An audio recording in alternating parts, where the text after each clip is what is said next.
Munini wa munene wa borithi guku bururi-ini Eliud Lagat ni arutite mũkana kũrĩ ekinaĩ arĩa maratabania wĩkinaĩ guku bururi-ini na mũno makĩria nyanake cia gũtharĩkĩra andũ na mabanga mwena wa Mombasa.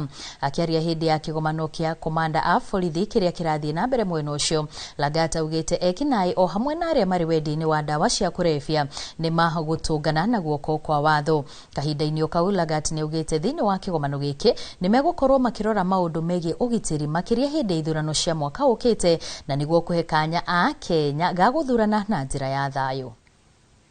We are very clear that criminal activities, especially advanced by the goons, either in border, that criminal activities we are not going to tolerate. The laws are very clear.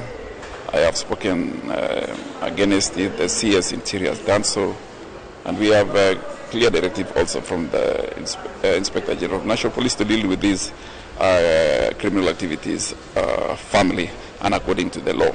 So the border riders, they also need to know that they are not above the law, and we are going to crack.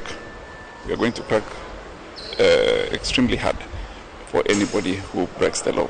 Kwa wale wote wanaohusika na criminal activities, we are warning them kwamba hawana nafasi katika Kenya ya sasa. Iwe wewe ni panga boy, drugs, pombe, the agencies yote ya serikali will deal with you.